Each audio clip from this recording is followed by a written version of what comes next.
Écartez-la. Elle gêne le passage. La phrase claqua sèchement dans le long couloir blanc du centre médical Amani, l'un des établissements privés les plus réputés d'Abidjan. Les murs brillaient, le sol était propre, presque trop propre. Tout respirait l'ordre, la richesse, le sérieux. Les infirmiers s'arrêtèrent net. Au milieu du couloir, une femme âgée était assise dans un fauteuil roulant. Elle portait une robe simple, un peu usée, mais propre. Ses mains reposaient calmement sur ses genoux. Lentement, elle leva les yeux vers la femme qui venait de parler. Son regard était calme, mais profondément blessé. La femme qui venait de donner l'ordre s'appelait Clarisse Kwame. Elle portait une tenue de bureau élégante, parfaitement repassée. Ses cheveux étaient bien coiffés, son maquillage discret. Tout, chez elle, respirait le contrôle. Elle était la directrice administrative du centre, et la fiancée du jeune propriétaire officiel. Clarisse regarda la vieille femme avec agacement. « Madame, vous ne pouvez pas rester ici, dit-elle d'une voix froide. Les donateurs arrivent dans 5 minutes. » La vieille femme hésita, puis répondit doucement, « J'attendais juste un peu de soleil. » Clarisse soupira bruyamment, comme si cette réponse lui faisait perdre un temps précieux. Elle se pencha vers une infirmière et parla à voix basse, mais assez fort pour être entendue, « Mettez-la dans la salle du fond. » Et vite. L'infirmière baissa les yeux. Elle n'osa pas répondre. Le fauteuil commença à rouler lentement, poussé avec gêne. Il s'éloigna du couloir principal, de la lumière naturelle, des grandes vitres. Il passa devant le hall d'accueil, décoré de plantes vertes, de tableaux modernes et de grands slogans écrits en lettres dorées, « Dignité, respect, inclusion », personne ne dit rien. Personne ne protesta. Personne ne regarda vraiment la vieille femme. Seul le bruit discret des roues sur le sol accompagna son éloignement. Dans la petite salle sombre où on l'installa, la lumière était faible. Il n'y avait pas de fenêtre. Juste un mur blanc, froid, sans âme. La porte se referma doucement. La vieille femme serra lentement les poings. Pas de colère. Pas de cri. Juste une profonde tristesse.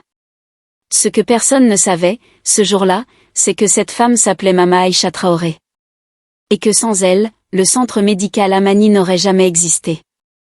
Dites-nous dans les commentaires d'où vous nous regardez, Côte d'Ivoire, Sénégal, Cameroun, France, Canada, Belgique ou ailleurs. Et surtout, dites-nous ce que vous auriez fait si vous aviez été témoin d'une telle scène. Votre avis compte. 25 ans plus tôt, Mama Aïcha n'était pas en fauteuil roulant. Elle marchait vite. Elle parlait fort. Et quand elle prenait une décision, personne ne discutait longtemps. Ce n'était pas une femme qui aimait les grands discours, c'était une femme d'action. Dans les quartiers d'Abobo et de Yopougon, beaucoup la connaissaient. Pas parce qu'elle était riche, mais parce qu'elle était utile. Mama Aïcha était infirmière. Une vraie. Pas seulement avec un diplôme, mais avec un cœur. Elle avait vu des choses que peu de gens supporteraient, des accidents de route, des enfants blessés, des femmes abandonnées, des vieux sans famille. Elle soignait, elle consolait, elle se fâchait aussi quand il le fallait. Souvent, elle disait, quand quelqu'un souffre, on ne demande pas d'abord s'il a de l'argent. On l'aide. Point. Puis son mari est mort. Beaucoup de gens pensaient qu'elle allait s'écrouler. Qu'elle allait vendre la maison, disparaître, rester enfermée dans le chagrin. Mais Mama Aïcha n'était pas comme ça. Elle a pleuré, oui, mais pas longtemps. Ensuite, elle a travaillé. Et encore plus. Elle avait un rêve, ouvrir un endroit où les gens seraient soignés avec respect. Même ceux qu'on regarde comme un problème. Même ceux que la société oublie. Elle a commencé petit, une seule pièce, un lit, quelques médicaments, une table, une chaise. Elle a mis un panneau simple, Amani, qui signifie paix. Au début, il n'y avait presque rien. Mais il y avait sa détermination. Peu à peu, des gens ont commencé à venir. Puis des voisins ont donné un peu. Puis une association a aidé. Ensuite, un médecin a proposé de venir une fois par semaine. Une pièce est devenue 2. 2 pièces sont devenues un petit bâtiment. Et le petit bâtiment est devenu un vrai centre. Mama Aïcha répétait toujours, si Dieu me laisse vivre, aucun handicapé ne dormira dehors. Aucun. Mais un jour, tout a basculé. C'était un après-midi banal. Elle rentrait d'une mission. Un véhicule est arrivé trop vite. Choc violent. Hôpital. Douleur. Et quand elle s'est réveillée, elle ne sentait plus ses jambes comme avant. Colonne vertébrale touchée. Fauteuil roulant. Ce fut un coup terrible. Pas seulement pour son corps, mais pour son âme. Parce qu'une femme comme Mama Aïcha, habituée à courir partout, à porter les autres, à se battre, se retrouvait dépendante. Et c'est là que son neveu Adama Traoré entra vraiment dans l'histoire. Adama n'était pas son fils, mais elle l'avait élevé comme tel. Sa sœur était partie tôt, et Mama Aïcha l'avait pris sous son toit. Elle l'avait nourri, conseillé, encouragé. Elle l'avait même payé ses études quand elle n'avait pas beaucoup. Adama grandit. Sérieux, intelligent, respectueux. Il avait cette façon de parler doucement, mais de penser loin. Plus tard, il obtient une bourse pour partir étudier la gestion médicale à l'étranger. Avant de partir, il s'était agenouillé près du fauteuil de sa tante et il lui avait dit « Tanti, je te le promets. Je protégerai ce que tu as bâti. Personne ne va te voler ton rêve. » Mama Aïcha avait souri. Un sourire fatigué, mais vrai. Elle lui faisait confiance. À ce moment-là, elle croyait que le plus dur était derrière elle. Elle ne savait pas encore que le vrai danger n'allait pas venir de l'extérieur, mais de l'intérieur même du centre. Quand Clarisse Kwame entra dans la vie du centre médical à Mani, personne ne se méfia. Elle parlait bien. Elle souriait beaucoup. Elle savait comment se tenir devant les gens importants. Toujours bien habillée, toujours calme, toujours polie. Aux yeux de tous, Clarisse était la personne idéale pour aider à faire grandir le centre. Au début, Mama Aïcha l'avait accueillie avec respect. « Merci de vouloir nous aider », lui avait-elle dit. « C'est un honneur pour moi », avait répondu Clarisse avec un sourire parfait. « Vous êtes une source d'inspiration. » Et pendant quelque temps, tout semblait normal. Devant les caméras, Clarisse parlait de valeurs. Elle parlait de dignité, de respect, d'inclusion. Elle répétait souvent « Mama Aïcha est comme une mère pour moi ». Les journalistes notaient. Les partenaires applaudissaient. Les donateurs souriaient. Mais quand les portes se refermaient, Clarisse devenait une autre personne. Un soir, alors qu'Adama était déjà à l'étranger, Clarisse entra dans le bureau administratif. Elle posa son sac, croisa les bras et regarda Mama Aïcha. « Il faut qu'on parle franchement, dit-elle. »« Je t'écoute, » répondit calmement Mama Aïcha. Clarisse hésita, puis lâcha, « Votre présence pose problème. » Mama Aïcha fronça les sourcils. « Quel problème ? » Les investisseurs n'aiment pas voir une personne handicapée à la tête du centre.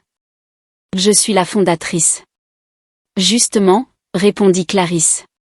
Ce n'est pas une bonne image. Ces mots tombèrent lourdement. Mama Aïcha resta silencieuse. Elle ne cria pas. Elle ne s'énerva pas. Mais à l'intérieur, quelque chose se fissura. Peu à peu, Clarisse commença à changer les choses. Pour une meilleure organisation, disait-elle. D'abord, le bureau de Mama Aïcha fut déplacé. Puis on lui demanda de rester plus souvent dans sa chambre. Ensuite, on lui proposa de se reposer pendant les réunions importantes. Chaque fois, Clarisse souriait. Chaque fois, elle disait que c'était temporaire. Mais temporaire devint permanent. Mama Aïcha passa du bureau au couloir. Du couloir à une petite salle. De la lumière à l'ombre. Un jour, Mama Aïcha osa demander « Pourquoi je ne suis plus invitée aux réunions ?» Clarisse répondit calmement, presque gentiment, « Vous devez penser à votre santé. Le centre a besoin d'une image forte. » Ces mots faisaient mal. Très mal. Pendant ce temps, quand les journalistes venaient, Clarisse jouait parfaitement son rôle. Elle s'approchait du fauteuil, posait une main sur l'épaule de Mama Aïcha et disait devant les caméras « Nous prenons grand soin de notre fondatrice. » Puis, une fois les caméras parties, elle murmurait à une infirmière « Ne la laissez pas trop se montrer. » Mama Aïcha comprenait tout. Elle voyait. Elle entendait. Mais elle se taisait. Parce qu'elle croyait encore que le respect finirait par gagner. Parce qu'elle croyait encore que la bonté pouvait changer les gens. Elle ne savait pas encore que Clarisse ne portait pas seulement un masque. Mais qu'elle préparait doucement sa place. Pendant que les choses changeaient au centre médical Amani, Adama était loin. Très loin. Il vivait à l'étranger, plongé dans ses études et ses stages, convaincu que le centre était entre de bonnes mains. Il travaillait dur, jour et nuit, avec une seule idée en tête, revenir plus fort pour aider sa tante. Il appelait souvent. Presque toujours le soir, quand il savait que Mama Aïcha serait libre. « Tanti, comment tu vas aujourd'hui ?»« Je vais bien, mon fils, » répondait-elle doucement. Elle disait toujours la même chose. Pas parce que c'était vrai, mais parce qu'elle ne voulait pas l'inquiéter. Mama Aïcha avait toujours protégé Adama, même dans la douleur. Très souvent, Clarisse se trouvait juste à côté. Elle prenait le téléphone avec un grand sourire et ajoutait « Ne t'inquiète pas, Adama. Elle se repose beaucoup. » Les médecins ont conseillé le calme. De l'autre côté de l'écran, Adama souriait. Il croyait ses mots. Il n'avait aucune raison de douter. Mais la vérité était tout autre. Les journées de Mama Aïcha devenaient longues. Très longues. Elle restait dans la petite salle du fond, à écouter les pas dans le couloir. Les voix passaient devant sa porte sans jamais s'arrêter. Les infirmiers entraient de moins en moins souvent. Pas par méchanceté, mais par peur. Un jour, Mama Aïcha tenta de sortir seule. Elle roula lentement son fauteuil jusqu'au hall principal. Elle voulait juste sentir l'air, voir les gens, entendre la vie. Clarisse la vit immédiatement. Elle entra dans la pièce sans frapper, le visage fermé. « À partir d'aujourd'hui, vous ne sortez plus dans le hall principal, dit-elle d'un ton sec. « Pourquoi ?» demanda Mama Aïcha, surprise. « Parce que vous n'êtes plus l'image du centre. » Ces mots frappèrent plus fort qu'une gifle. Après cela, Clarisse donna des ordres précis au personnel, limiter ses déplacements. Pas de visiteurs non annoncés. Pas de photos. Petit à petit, Mama Aïcha disparut du quotidien du centre. Comme si elle n'existait plus. Le soir, seule dans la pénombre, elle regardait parfois une vieille photo accrochée au mur. On la voyait debout, souriante, entourée de patients reconnaissants. Elle posa une main tremblante sur l'image. « Seigneur, murmura-t-elle, si je dois souffrir, donne-moi la force. Mais si l'injustice est trop grande, ouvre les yeux d'Adama. » Ses yeux se remplirent de larmes.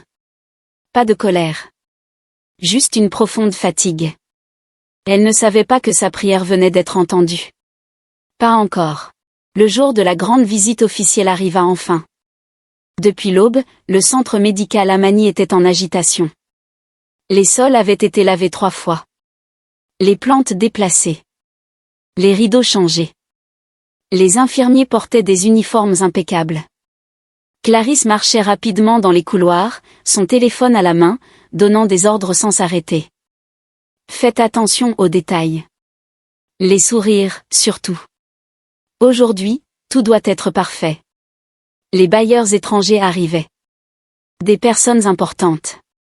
Des gens qui pouvaient décider de l'avenir du centre. Clarisse voulait que rien ne dépasse. Rien qui dérange. Rien qui rappelle la fragilité. Dans la petite salle du fond, Mama Aïcha entendait le bruit. Les voix. Les pas pressés. Elle comprit immédiatement. C'est aujourd'hui, pensa-t-elle. Elle ajusta lentement son foulard, posa ses mains sur les roues de son fauteuil et sortit doucement de la pièce. Elle ne voulait pas gêner.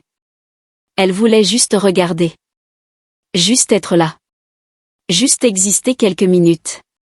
Elle avança lentement dans le couloir principal. La lumière du soleil traversait les grandes vitres. Cela faisait longtemps qu'elle ne l'avait pas senti sur son visage. Elle ferma les yeux un instant, respirant profondément. Mais Clarisse la vit. Son visage se transforma immédiatement. Elle s'approcha rapidement, les talons claquant sur le sol. « Je vous avais dit de rester dans votre salle. » murmura-t-elle avec colère. « Je voulais seulement voir, » répondit Mama Aïcha d'une voix tremblante. Voir quoi?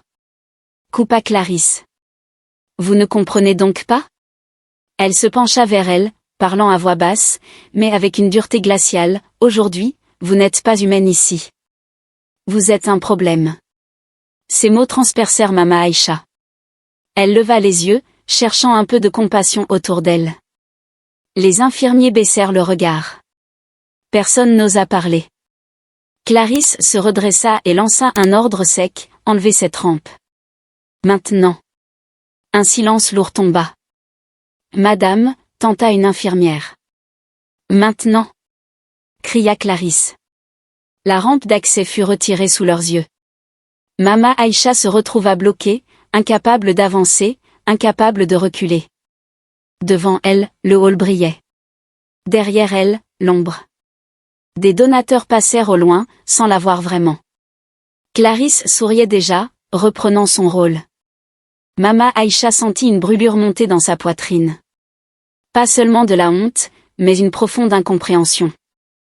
Après tout ce que j'ai donné, murmura-t-elle. Personne ne répondit. Elle ferma les yeux. Une larme glissa lentement sur sa joue.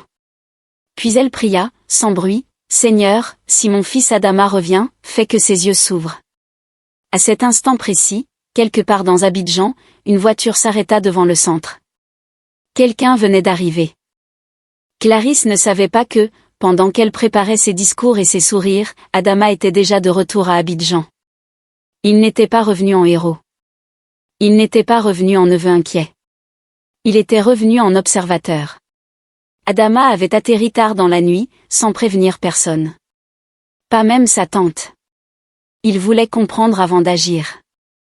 À l'aéroport, il n'appela personne. Il prit simplement un taxi et regarda la ville défiler sous ses yeux. Abidjan avait changé. Lui aussi.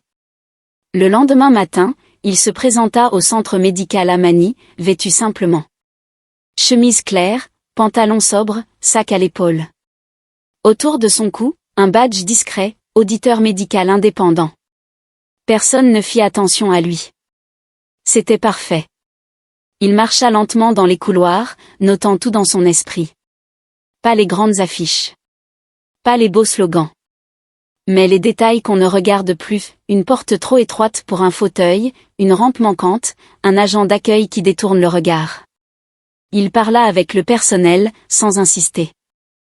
Comment se passent les soins? Et l'accessibilité? Certains répondaient rapidement. D'autres baissaient la voix. Quelques-uns se taisaient complètement. Adama comprit alors une chose importante, ce centre ne manquait pas de moyens. Il manquait de courage. À un moment, il vit Clarisse de loin. Elle marchait vite, confiante, entourée de collaborateurs. Elle parlait d'objectifs, de chiffres, de visibilité internationale. Elle ne le reconnut pas. Il ne chercha pas à se montrer. Adama se dirigea vers les zones que Clarisse ne visitait jamais. Les couloirs étroits. Les salles secondaires. Les endroits sans fenêtres. C'est là qu'il ressentit quelque chose d'étrange. Un malaise. Comme si une présence manquait à sa place naturelle. Il demanda calmement à une infirmière, la fondatrice du centre, « Elle est où ?» L'infirmière hésita. Puis répondit à voix basse, dans la salle du fond. Adama sentit son cœur se serrer. Il remercia et continua sa route. Chaque pas devenait plus lourd. Il n'était plus seulement un auditeur. Il redevenait peu à peu un neveu. Un enfant qui avait promis. Devant la porte de la petite salle, il s'arrêta. Il inspira profondément. Il savait que ce qu'il allait voir allait tout changer. Adama resta quelques secondes immobile devant la porte de la petite salle. Il hésita. Pas par peur, mais par appréhension. Il posa doucement la main sur la poignée et ouvrit. La pièce était étroite. Sans fenêtre. L'air y semblait plus lourd qu'ailleurs. Contre le mur, dos au couloir, une silhouette immobile était assise dans un fauteuil roulant. Sa tante. Mama Aïcha. Elle faisait face à un mur blanc. Comme si on avait voulu qu'elle ne voie plus rien.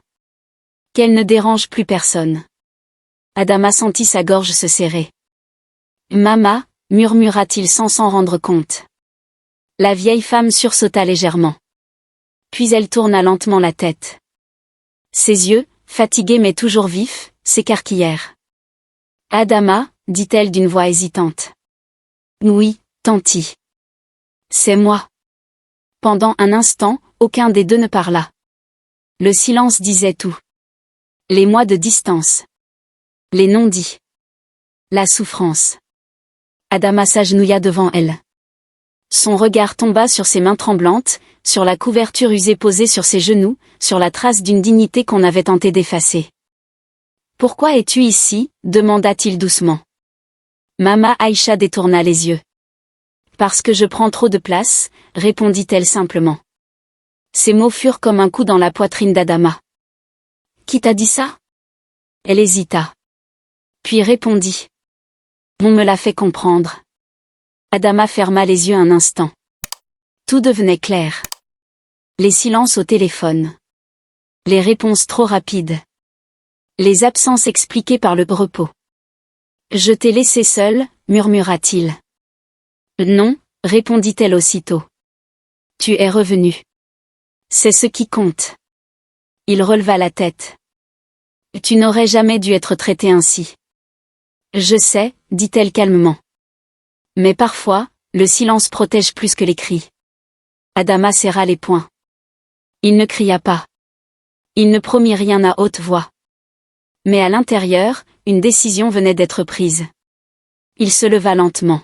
« Ne t'inquiète plus, tanti. »« Pourquoi ?»« Parce que maintenant, je vois. » Mama Aïcha leva les yeux vers lui. Elle comprit. Sans qu'il n'ait besoin d'expliquer. Pour la première fois depuis longtemps, un léger sourire apparut sur son visage. Dehors, dans le couloir, des pas résonnaient. Le centre continuait de fonctionner comme si rien n'était arrivé. Mais à l'intérieur de cette petite salle, tout venait de basculer. Dans le hall principal du centre médical Amani, tout semblait parfait. Les lumières étaient bien réglées. Les plantes bien placées. Les slogans bien visibles. Les donateurs étrangers avançaient lentement, accompagnés de Clarisse Kwame, qui parlait avec assurance, comme si chaque mot avait été répété à l'avance. « Ici, nous plaçons l'humain au centre de tout », disait-elle avec un sourire maîtrisé. Notre mission est simple, dignité, respect, inclusion. Les visiteurs hochaient la tête. Certains prenaient des photos. D'autres notaient sur leur tablette. Clarisse était dans son élément. Elle montrait les salles rénovées, les équipements modernes, les chiffres de croissance. Elle riait au bon moment.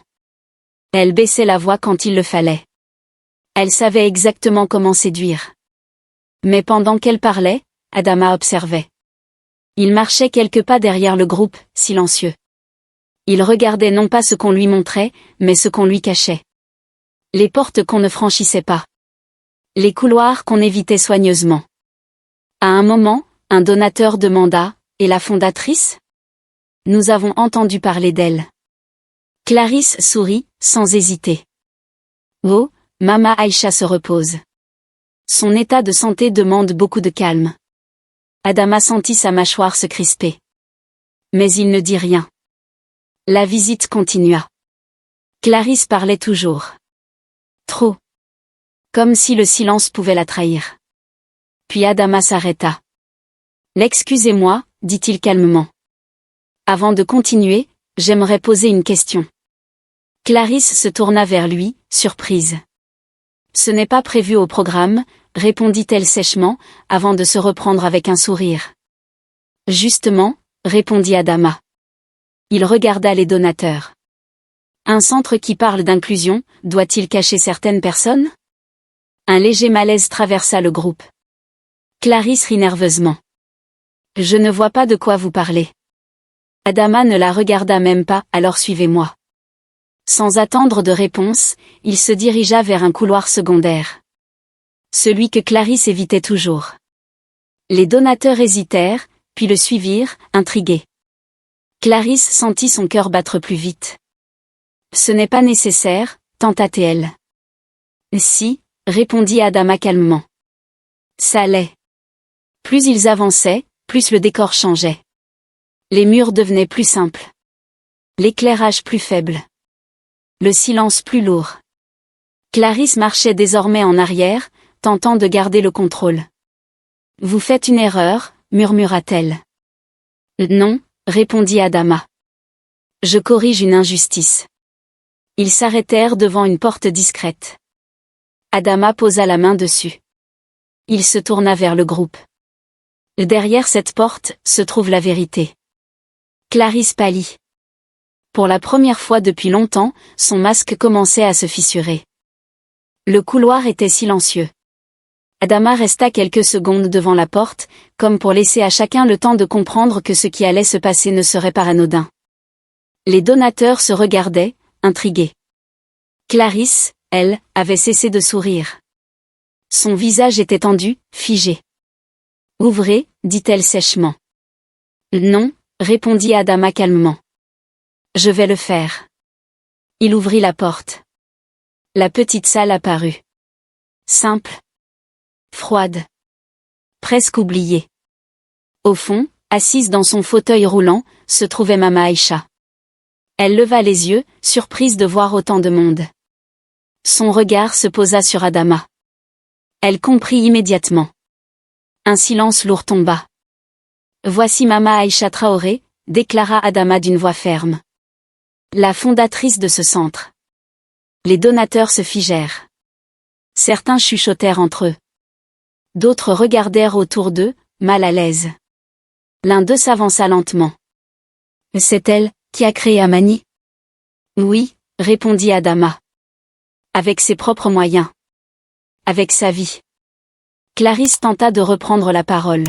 « Il s'agit d'un malentendu. » Son état de santé assez, coupa Adama. Il sortit un dossier de son sac. « Voici les documents officiels. Les signatures. Les actes de fondation. Les transferts bloqués. » Il les posa sur une table. « Ce centre existe grâce à elle. Et pendant que vous parlez d'inclusion, vous l'avez caché. » Mama Aïcha baissa les yeux.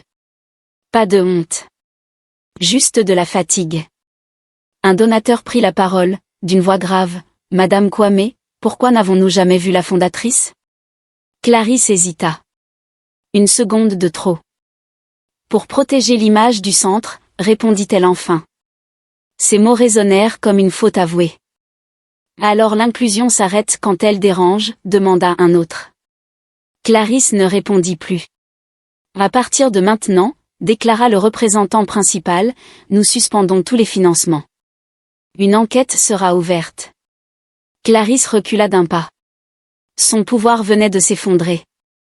Adama se tourna vers sa tante. « Tu n'es plus seule » dit-il simplement. Mama Aïcha releva la tête. Pour la première fois depuis longtemps, elle n'était plus cachée. La vérité venait de sortir des murs. Le silence qui suivit la décision des donateurs fut lourd. Très lourd. Clarisse resta immobile, comme figée. Son regard allait d'Adama à Mama Aïcha, puis aux documents posés sur la table. En quelques minutes, tout ce qu'elle avait construit sur les apparences venait de s'effondrer. Plus de discours. Plus de sourires. Plus de contrôle. « Vous ne pouvez pas faire ça », murmura-t-elle. « Si », répondit calmement le représentant des bailleurs. « Et nous venons de le faire. » Clarisse tenta une dernière fois. « Vous ne comprenez pas, j'ai voulu protéger le centre. » Adama la regarda droit dans les yeux. « Non. Tu as voulu protéger ton image. Pas les gens. » Ces mots furent la fin. Clarisse quitta le centre ce jour-là, sans escorte, sans applaudissements, sans caméra. Ses talons ne claquaient plus.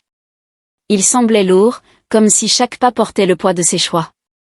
Personne ne la retint. Dans le hall, Mama Aïcha fut doucement poussée vers la lumière. Pour la première fois depuis longtemps, elle se retrouvait au centre. Pas comme une gêne. Pas comme une honte. Mais comme ce qu'elle avait toujours été. La fondatrice. Adama se plaça à côté d'elle. Il posa une main sur son épaule. « Pardonne-moi » dit-il à voix basse. « J'ai cru que confier, c'était protéger. »« Tu es revenu » répondit-elle doucement. « C'est ça, protéger. » Les semaines suivantes, beaucoup de choses changèrent. Une enquête fut menée. Le personnel fut réorganisé. Les rampes furent remises. Les portes élargies. Les salles réouvertes. Mais surtout, Mama Aïcha ne fut plus jamais cachée. Un matin, une petite cérémonie fut organisée dans le hall du centre. Rien de grandiose. Juste le personnel, quelques patients, et Adama. Une plaque fut dévoilée, fixée près de l'entrée principale, centre médical Amani fondé par Mama Aïcha Traoré, la dignité avant l'image. Mama Aïcha regarda la plaque longtemps. Ses yeux se remplirent de larmes. Je n'ai jamais voulu être honorée, dit-elle. Je sais, répondit Adama. Mais tu méritais d'être reconnu. Un jeune patient en fauteuil roulant s'approcha timidement. Madame, c'est vous qui avez créé cet endroit? Elle sourit. Oui. Pour toi. Pour moi. Pour tout ce qu'on n'écoute pas. Le garçon sourit à son tour. Ce jour-là, Adama comprit enfin ce que sa tante avait toujours essayé de lui apprendre. La vraie réussite n'est pas d'être vue. Ce n'est pas d'être applaudi. Ce n'est même pas d'être puissant. La vraie réussite, c'est de ne jamais oublier pourquoi on a commencé. Mama Aïcha leva les yeux vers le hall lumineux. On peut cacher un fauteuil, dit-elle doucement. Mais on ne peut pas cacher la vérité. Ni la dignité, ajouta Adama. Et dans le centre médical Amani, ce jour-là, quelque chose de plus fort que la justice venait de renaître. L'humanité.